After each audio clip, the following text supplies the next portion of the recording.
Every haunted place has a story with a dark past.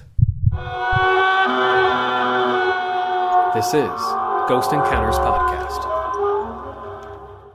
Welcome back, all you spooky people, to the 6th episode of the first season of Ghost Encounters Podcast. I am paranormal investigator Justin Torok. I'm your psychic, Eric Ledbetter. And with us today is Sophie Goad. Hey, what's up? Yay, special guest. Thank you for having me. I'm super excited to be here. I'm glad you're on. I know you've listened to these podcasts before, and you were actually at Dorney Park with me for the Dorney Park episode of the Ghost Encounters show, which is out now, by the way. So check it out, ghost-encounters.com. It'll take you to the YouTube channel where you can see the Dorney Park episode of the Ghost Encounters show. So I always ask guests on the show, what was your first ever ghost encounter? So I did not have my own ghost encounter experience really before we went to Dorney Park and filmed there. I had somebody who I used to be close to tell me that there were shadow people around me at some point, but I never saw them personally, and I did not have any kind of experience until Dorney Park. What would you say was the creepiest or best experience from Dorney Park? So for me, being in the crypt in Dorney Park, that place definitely had some vibes to it that were different, I thought. Yep. And the most specific thing that was the coolest for me was hearing a disembodied voice, like being there in person and kind of hearing the voice respond directly to a question, but not being able to place it and not being able to exactly hear what it said. Like, that was definitely just a really cool experience to have. Yeah, a lot of times, I mean, EVPs will be, you hear them after the fact. And for those of you listening who don't know, EVP stands for electronic voice phenomenon. Essentially, spirits talking within the white noise from, recording. Recorders and microphones can pick up lower decibels than we can hear ourselves. And then when it plays back, we can actually hear it, and you'll hear voices after the fact. But sometimes it'll be so loud that we actually do hear it. And when you're in the moment in a place that's pitch black and you know it's haunted and things are happening and you hear a voice, it's very eerie and exciting at the same time.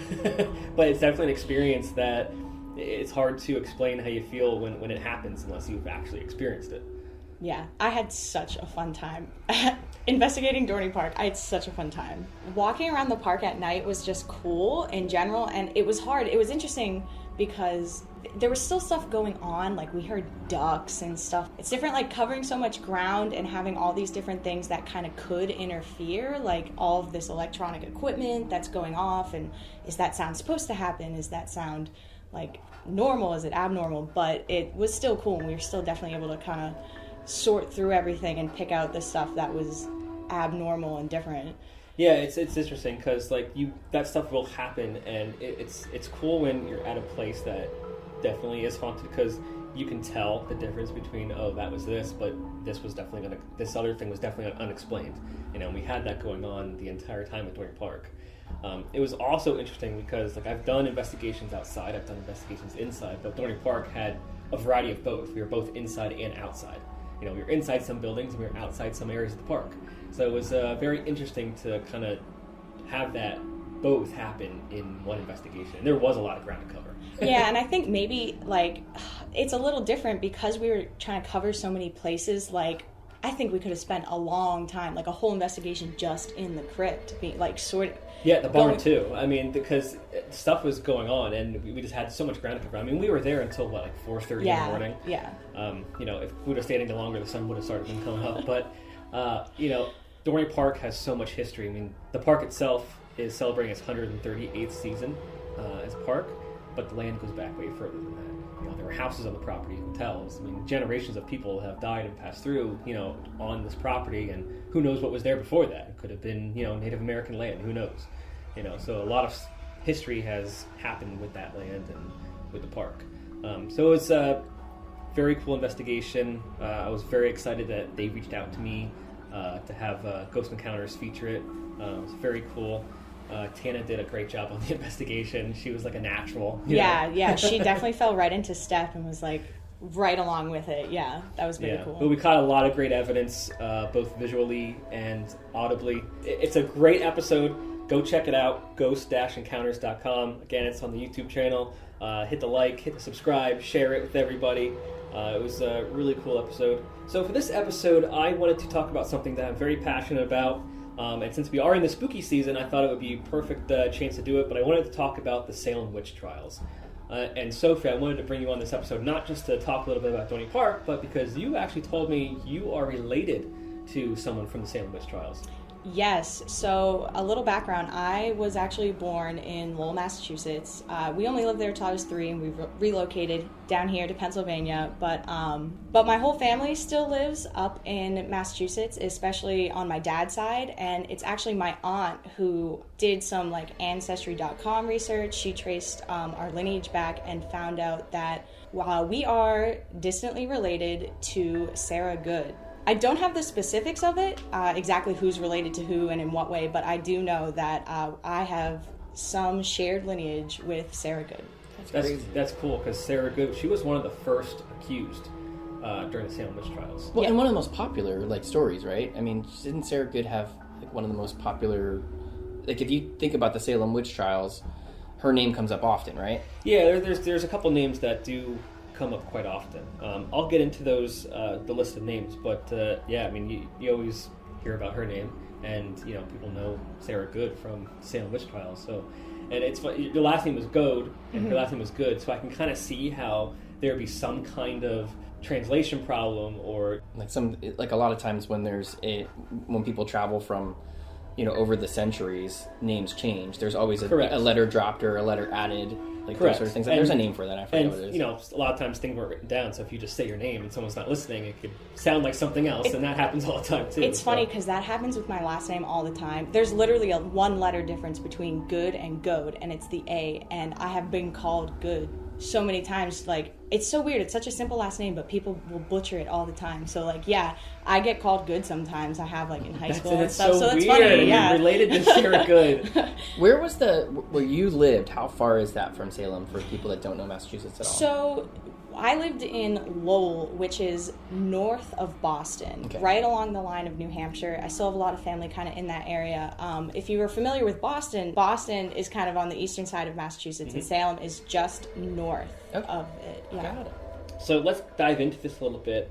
So this took place in Salem, Massachusetts, and other surrounding counties, but Salem was kind of like the hub where the courthouse was, and where everything was located. But between the years of 1692 and 1693, a group of young girls in the Salem village became consumed by disturbing fits, accompanied by seizures, violent outbursts, and blood-curdling screams. A doctor diagnosed them as being victims of black magic, and this is when the witch allegation started, and it started panic and mass hysteria throughout the village. It led to over 200 accusations, 19 people were hanged, 1 man was pressed to death, and a handful of others died while in prison. How do you press somebody to death? That's crazy. I'll get into that. That's awful. I'll get into that, but that is an insane story. So I know a lot of people always go to this whole thing like burnt at the stake when they talk about witches. No people in Salem were ever burnt at the stake. Burnt at the stake probably comes from stuff that was happening in Europe around the same time. So not only did Salem, Massachusetts have this witch hunt, but also in Europe had this also panic about witch hunt. And it all goes back to religion. People were terrified of the devil. They believed that people could sign their souls to the devil, and they'd be controlled by the devil and cause havoc throughout the world. And people were terrified of this. But over in Europe, the hysteria peaked between the 15th and 18th centuries, and I believe over more than 50,000 people were executed as witches in Europe. People were hanged, beheaded, and their bodies were typically incarcerated afterwards to protect people from post-mortem sorcery. So not only here, but also in Europe, it was even worse. That's crazy that so many more people died in Europe than here in Salem, but you hear about the Salem witch trials so much more. They're so popular in pop culture to kind of replicate in different movies and media. Isn't there an American Horror Story season 2 that kind of mimics Salem? Salem, Massachusetts witch hunt was in a shit ton of movies, TV shows. It really started in the 1950s when the play The Crucible written by Arthur Miller, came out. So the 50s here in America had its own mass hysteria with communism. People were accusing people of being communists, and people were being beaten, arrested, like all kinds of stuff. So Arthur Miller kind of took the same kind of thing that happened in Salem, Massachusetts, made it into a play, and put it out at that time so people could see like what was going on. Play The Crucible was actually then made into a movie in 1996, which featured Daniel Day-Lewis and Winona Ryder. It's a very good movie. It is a little bit different than the play, and it is a little bit different than what actually happened. But if you've never seen The Crucible, it's a great way to learn about what happened, and it's a great way to see like how they lived and how this whole mass hysteria kind of happened. It's definitely a great movie to go check out, especially great to watch now during the spooky season. But not only The Crucible, I mean, it's been talked about in American Horror Story. There's the movie Practical Magic, which talked about their ancestor being from Salem, Massachusetts, and being a witch there. It's been in a lot of stuff. So it doesn't surprise me that we here know more about the witch trials here than over in Europe. The ones in Europe lasted for a very long time, and that's probably why so many people were killed. But The Crucible is probably the most well-known one. It's such a great movie. I just think it's interesting that it like came back around in the 50s because of the idea that like they were going through something similar about a different concept, but like history just repeats itself sometimes. It really does. It's not always like that noticeable because it's always like a little bit different, but it's always, you know, somewhat similar to what's happened before. I like that Arthur Miller kind of took what was going on currently at that time and made something previously to show people that, hey, this is kind of the same, so let's kind of stop doing what we're doing. Yeah, and reading it in school, I think it was hard to kind of wrap my head around the fact that he really used real people. So like I thought when I read The Crucible for the first time, I thought like, oh, these are just characters that he created to describe a real event, but no, he pulled the real people's names. Yeah, he pulled the real people's names, and he actually did a ton of research because the play is very close to what actually happened. Obviously, things are somewhat different, but he made it very, very accurate for a written play, which I thought was really cool. Like he did a lot of research to make that play happen. So let's talk, before we get into what happened during that time, let's get into the people and let's try to understand them and maybe understand why this happened. The people living up in the area were Puritans. And I believe Puritans are a form of Christianity. Is that correct? Protestant. Yeah, Protestant. So, and it's funny because Justin gave me this assignment to look up the religion part of it, the most non-religious person in the world to look up religion. Well, we had the other podcasts when you were going off about religion. I know, because it is fascinating to me. Yeah. But I do think, like, okay, so the Church of England, right, so it started to get a little bit more lenient, and this group of Puritans, and I'm doing air quotes, believed that they were getting too lenient, and they did it, they were kind of like letting things happen, and so they called themselves, or they were known as the separatists, people that were separating from the church. So you have to remember, 10 years prior, the Pilgrims came over, right, from England, so from Europe. So you have this whole group of people that came over to America to kind of separate from the church and start a new life and kind of do what they wanted to do that wasn't under sort of a dictatorship kind of church law. And then the Puritans felt like they were not strict enough, and they wanted to start out a Puritan colony where they were going to church for hours a day, they were praying for hours a day. If you did anything that was outside of the church, you would often be fined, or you would be locked in, stalls, like horse stalls or stables. There's some of those stories out there. So you can see where, if you're just not going to church and you're getting punished, what happens if you have some sort of medical condition at the time that people didn't know about? What would happen to you? So a lot of the things that you talked about earlier about seizures and things that were happening medically to people looked like they were from the devil. And so the Puritan group would often punish those people, and that's kind of where that came from. So in my research, if anybody has a different story, certainly let us know. I'm not an expert on it, but that's sort of what I understand of the Puritans. Yeah, they're a very, very strict religious group. And I guess that's what kind of drives this whole terrifiedness of the devil. They kind of push that so much, that the devil's so evil and it's so scary if the devil comes around and you gotta pray. And so that's why they were kind of so terrified when these things started happening and there was mentions of witchcraft. Yeah, I think that, just some other things about Puritans, if you want to know. They're sort of the deliverers of the Sunday church God day, kind of like the whole day of rest and believing in God and prayer. They founded Harvard University, which I thought was interesting, in 1636, which is the oldest university in the United States. Women of the Puritan life ran the household, they ran the finances, they ran the education, they took care of all the children. They did do all that, however, women were still looked down upon. Oh, of course, yeah. Like, you could not step out of line. Of course. You could not talk differently. Like, you had your place. Yeah. And the worst event, obviously, in Puritan history is the Salem witch trials, which is noted everywhere. Sermons, like I said before, lasted hours. Prayers alone would last hours. And then, like I said, if you didn't go to church or you didn't pray, you were often punished. So during this time, your wealth was measured in how much land you had. Today's wealth, obviously, is recorded in how much money you have in your bank account. Before that, it was probably how much gold you had and stuff like that. But in this time that we're talking about, the more land you had, the more wealth you were, the more you were looked up to, the more power you had. More land, more wealth, more power. And people kind of sought after that. And so this kind of all goes back to the Putnam family.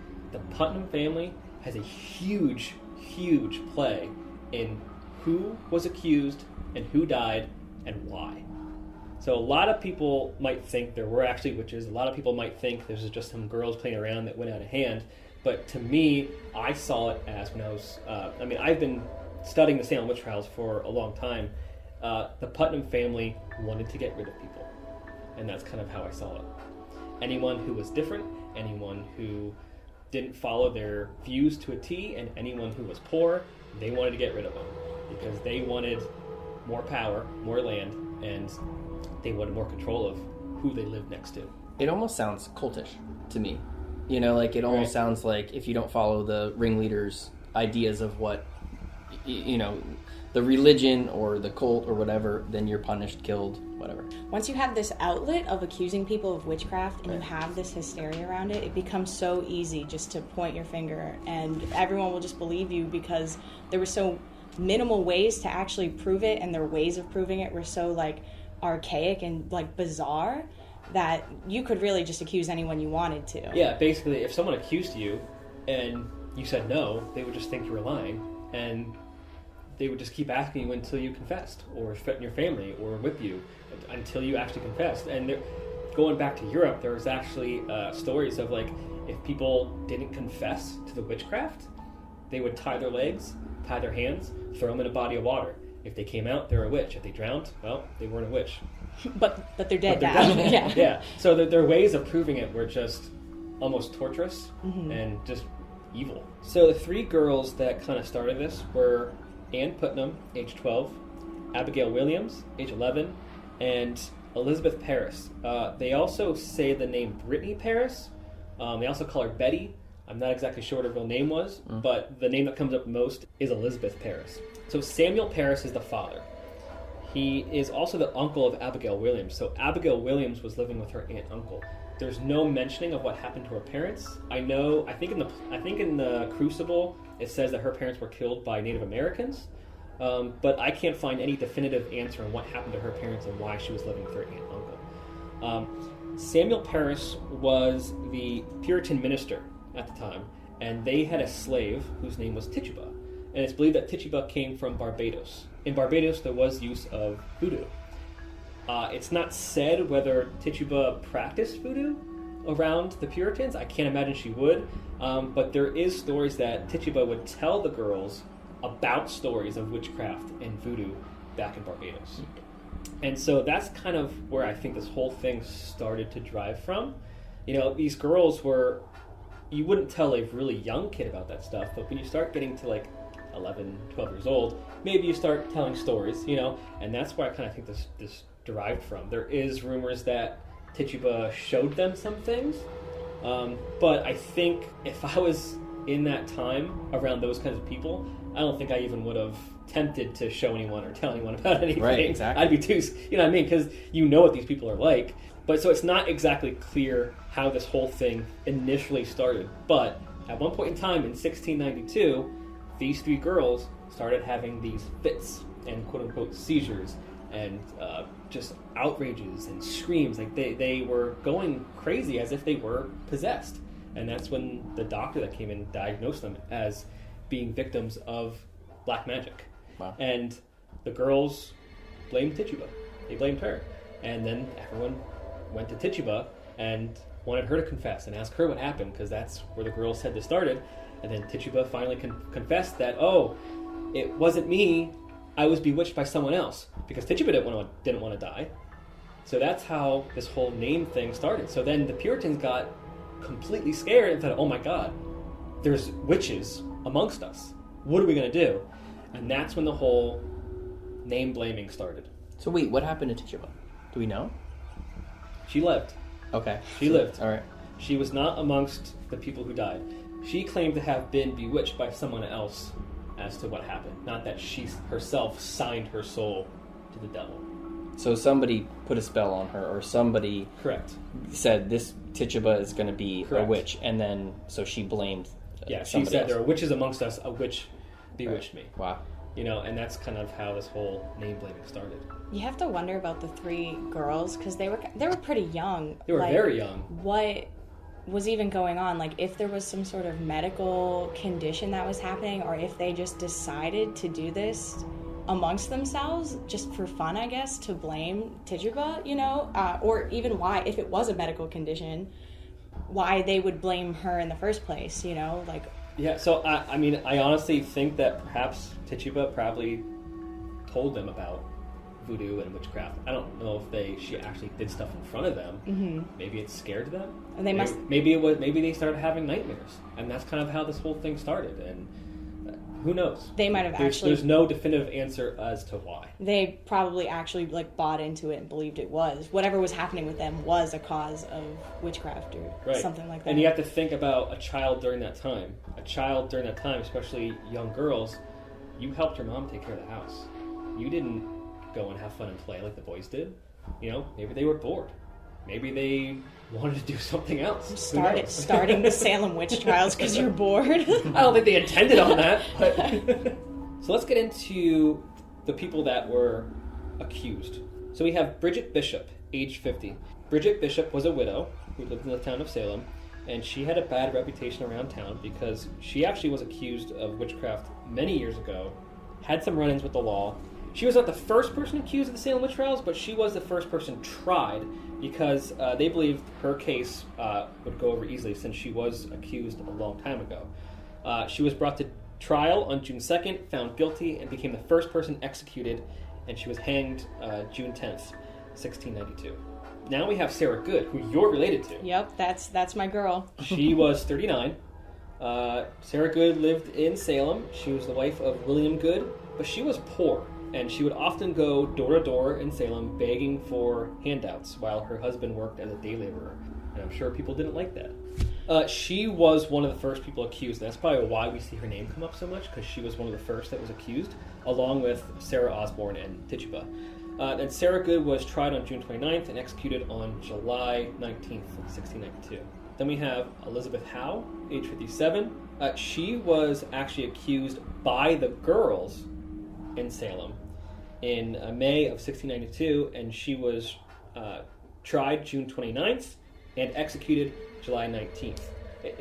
As I'm going through these, it sounds like people who were accused were people that people didn't like for some reason. Well, and there's common themes, like you were saying. Like there's the poor theme. There's they're all women, and I think majority of churches are run by men, or religious groups are run by men. Yeah. So, Speaking of widows, our next one is Susanna Martin, age 71. She was poor, and she was a widow. She lived in Amesbury, which is not too far from Salem. Martin is my mother's maiden name, so that's funny. Really? I don't think there could be, So but now that would be funny. Now you have two bloodlines connected to Salem witch trials. So strong in my blood. But she was also accused by the girls in the spring of 1692. She was taken to Salem. She was tried on June 29th and executed July 19th, 1692. Then we have Rebecca Nurse, age 71. She was an elderly grandmother from Salem. She was a pious and popular woman who had a long-standing feud with the Putnam family over border boundaries with the adjacent property. Interesting. Yes. She also disapproved of the controversial appointment of Samuel Parris as the town's minister. Parris was really close friends with the Putnams, and that's probably why Parris was claimed as the minister. The Putnams were Rebecca Nurse's main accusers during the trials, and many of the Putnams testified against her. The Putnam family was actually pretty big. So she was tried and found not guilty, but then they protested and told them to reconsider. She was retried, then got a guilty verdict, and Rebecca Nurse was executed July 19th, 1692. What? That's crazy. So the Putnam family had control over the town. Yeah, it's definitely power. Can you check that again? Yeah. I think she's probably a witch. Right. Right, and certainly doesn't fall under the laws that we have now. Like, Correct. once you're tried and you're found not guilty, you're not guilty. Right. Unless you do something different, right? So they said to her, you were not guilty, and then the town protested, mostly the Putnams, and said, we think she's guilty. And they were like, yep, you're right, let's hang her. So, which is crazy. And the thing that I found interesting with what you've read so far is, like, you have women, you have widows, you have poor, you have people that were against the Putnam family or arguing about land or money, and then all of a sudden they're witches. All of a sudden they're witches and they're being killed. Yeah. Then we have Sarah Wilds, age 65. Around 1649, she was accused of fornicating out of wedlock with another man. And in 1663, she was accused of wearing a silk scarf. I believe the Puritans only allowed you to wear certain types of material, and you couldn't wear anything that was too sexy. Correct. Well, silk scarf. So she was already very much looked down upon. And then she was brought to trial on June 29th and executed July 19th, 1692. Why were all the trials in June and July? Everything you've read so far is like June and July, which I think is interesting. But you don't have to answer that question, but there's a lot of June and July. There are. A number of people were executed at the same time. That's why July 19th comes up so many times. They tried a bunch of people and then did like a group hanging a couple times. So not all 19 people were hung at the same time. I don't think there was like one person hanged. It was always with a number of people. Like a number of people, okay. Yeah. Then we have actually Reverend George Burroughs, age 40. George Burroughs was the only Puritan minister to be accused and executed during the Salem witch trials. So he used to be the Salem's village minister around like the 1680s. People did not like him for some reason. They didn't think that he should have been appointed minister, and he was not always paid his salary, and then because of that, he was often borrowing money from the Putnam family. What? Yeah. Big shocker. So, here we go again. He never repaid his debt to the Putnam family. He wasn't even in Salem at the time. He was brought to Salem because they accused him. He was arrested on August 5th and executed August 19th, 1692. Well, I'm excited that the first man, representation. Right? Come on. Well, I thought it was just women, but you don't hear a lot about the men, and you don't hear about men being witches. Yeah, there's not a whole lot of men in here. So did they call him a witch, or did they give him a different title? Not witch. Which I think is just the universal term Gender for neutral, anyone who practices witchcraft. Okay. Gender neutral, I guess. All right. I don't think they called it that at that time. They didn't really care about pronouns. Mr. Witch. Yeah. And we have Martha Carrier, age 33. She was accused by her neighbor, Benjamin Abbott, after the two had a dispute over land. Abbott immediately fell ill. Her children were also accused and were coerced to testify against their own mother. Probably threatened to testify against their own mother. So here we have stuff kind of going out from the Putnam family because people are kind of seeing this happen. So she has a dispute about land with her neighbor. Her neighbor accuses her and claims to have fallen ill, and now she's a witch. She's accused. She's tried on August 5th and executed August 19th, 1692. So now we have other people getting rid of other people. Because they don't like them, or there's disputes. Correct. Then we have another man, John Willard, around age 30. He was a deputy constable in Salem, and he was one of the first people to speak out against the Salem witch trials. And he was responsible for helping arrest the accused witches, but soon began to doubt whether these people were actually witches. And because he went against the Putnam family, because the Putnam family was kind of in charge of this whole witch hunt. He was then accused of witchcraft by Ann Putnam Jr., who accused him of beating her baby sister to death, which is outrageous. It's crazy. So another person that's against the Putnam family. Correct, another person against the Putnam family. Several confessed witches testified against Willard, as well as Ann Putnam, who testified that she saw many ghosts of people who Willard allegedly killed. He was brought to trial on August 5th and executed August 19th, 1692. So if you confessed to witchcraft, I don't think they killed you. Oh. They would try to get you to pray and reclaim and ask for forgiveness. But it's the people who didn't... Your name was kind of the only thing you had at the time. Mm-hmm. So if you... It's people didn't want to confess to witchcraft because then your name would be labeled red for your entire life. So you're stuck between dying or just having your reputation completely tarnished. Yes, but your reputation at the time was the only thing you had. Yeah. So if you watch The Crucible, there's a scene where I'm going to get into John Proctor, but they want him to just sign and say that he was a witch that they don't have to hang on because he was kind of liked. Mm-hmm. And there's a scene where he screams, "But it's my name!" Because that's the only thing you had back then. Right. It's the only thing you had to say who you were and your legacy. Then we have George Jacobs, age 72. He was accused by witchcraft by several people, including his granddaughter. Maybe his granddaughter didn't like him. Maybe not. But he was another... he was a churchgoer, but he was another outspoken critic of Salem witch trials and didn't believe that these people were witches. So many people testified against George Jacobs, including many members of the Putnam family. He was found guilty on August 5th and executed August 19th, 1692. A lot of these people are so old. Like, a lot of them are just elderly people that are getting targeted and executed. So now we get into John Proctor.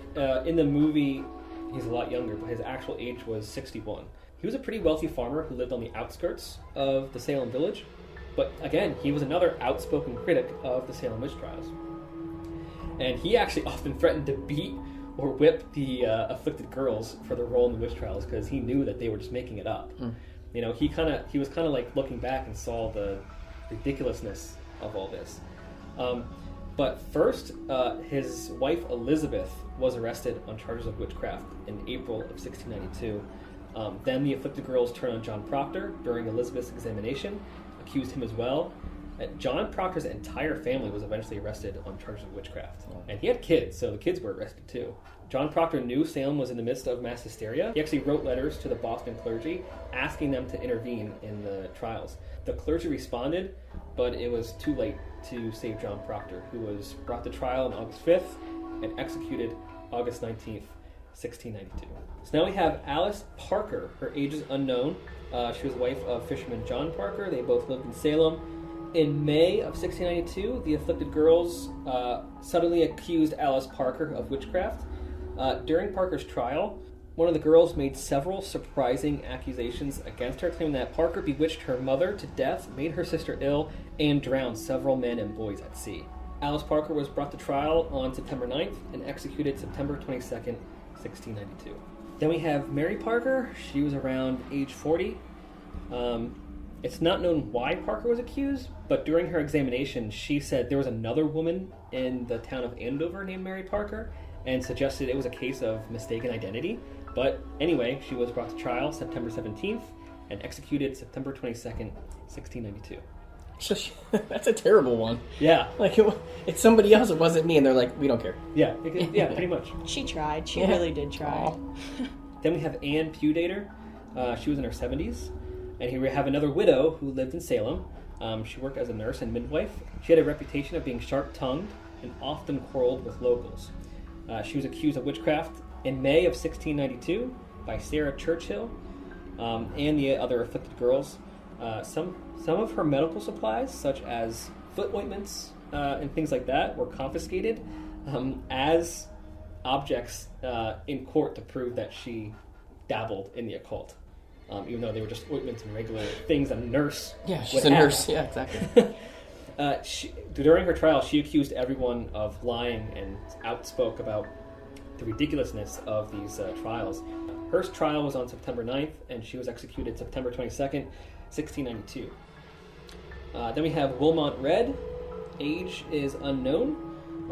She was an unpopular person around town because she also quarreled with locals and apparently had an abrasive personality. Her daughter was the wife of the accused Reverend George Burroughs. Red was brought to trial in September and executed September 22nd, 1692. And now we have Margaret Scott, age 77, another widow. After her husband died in 1671, she was left poor and she was forced to beg from her neighbors, and this made her very unpopular with everybody. She was brought to trial on September 17th and executed September 22nd, 1692. Then we have Samuel Wardwell, age 49. He apparently was a tune teller and a practitioner of English folk magic. So it was believed that his work in the occult led to his witchcraft accusation. I'm not sure how much he kind of dabbled in stuff. It was just English folk magic, whatever that is. So obviously he was red labeled right away. He was accused in September 1692, arrested and jailed in Salem. Shortly after, his wife and daughters were also arrested. During his examination, he admitted to fortune telling and dabbling in magic and said that the devil may have taken advantage of him for these reasons. He did confess to making a pact with the devil, but then later recanted his confession, and because of that, he was brought to trial in September and executed September 22nd, 1692. So the last three people were executed on the same day. Correct. Then we have Martha Corey, age 72. Martha Corey lived on the outskirts of Salem and was the wife of wealthy farmer Giles Corey. It was a well-known fact that she had a child out of wedlock. And again, when that happens during this time, you are red labeled immediately. And Martha Corey was also another outspoken critic of the Salem witch trials and stated numerous times that the afflicted girls were quote-unquote liars. She actually, there's a quote from her, and it says, "We must not believe all that these distracted children say." So she saw right through him immediately.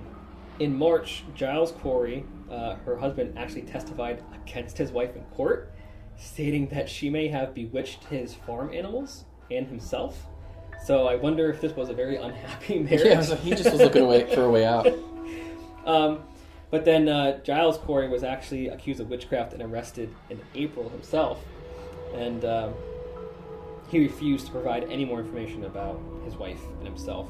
But Martha was brought to trial September 9th and executed September 22nd, 1692, just 3 days after Giles Corey had been tortured to death by refusing a plea.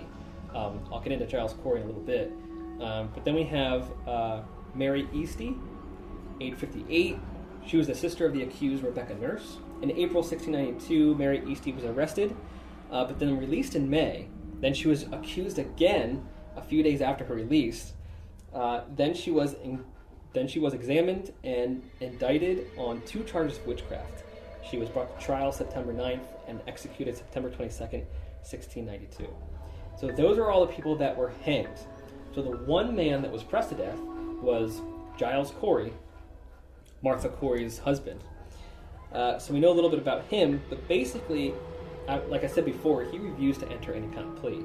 So in order to get him to confess, they strapped him down, they put a board on top of him, and started putting heavy stones on that board. Ugh. They kept trying to have him give them a plea, any kind, whether it's a confession or whatever it may be. Probably they were looking for a confession, but he wouldn't say anything, and they just kept piling stones. And this lasted, I think it was like 3 days that they were doing this to him, and he was an old man. But it is reported that in his dying breath, he said one line: "More weight," and then finally it collapsed him. Wow. But I just thought, it's kind of awful that he accused his wife of witchcraft, but it's kind of a badass old man. Yeah. This guy's a legend. He is a legend. When we read this in school, that "more weight" line, stuck with me to this day. It does. More weight. Yeah. How badass is that? Like, It's he awesome. I don't know if he knew this whole thing was crap or he didn't want to confess anything. So he just says more weight, and they put another stone on, and crushed he is. It's a good thing to use in your day-to-day life. Yeah, like just more weight. Yeah. I also think it's interesting they got tired of hanging people, and they were like, we need something a little bit more interesting. I think because he accused his wife, and they thought he knew more than he told, they wanted more information out of him. Yeah. Wow. So let's take a break right there, and then we'll get right back.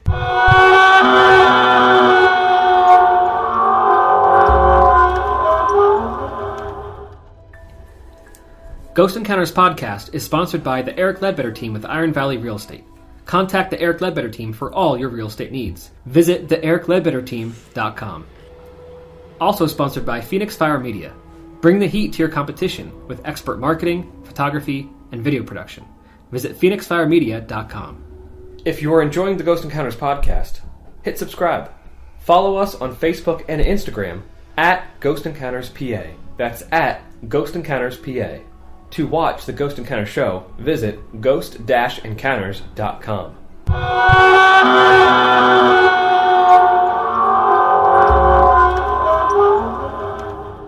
A number of people, like I said before, over 200 people were accused. A lot of people were found guilty and pardoned. I won't get into all those names, but one of them is Elizabeth Proctor, John Proctor's wife. Let's talk a little bit about the people that were imprisoned. This wasn't like, oh, here's a jail cell at the door and we're going to feed you. There's a quote from someone, the most dangerous inmates were witches, and they were kept in the dungeons. It was perpetually dark, bitterly cold, and so damp that water ran down the walls.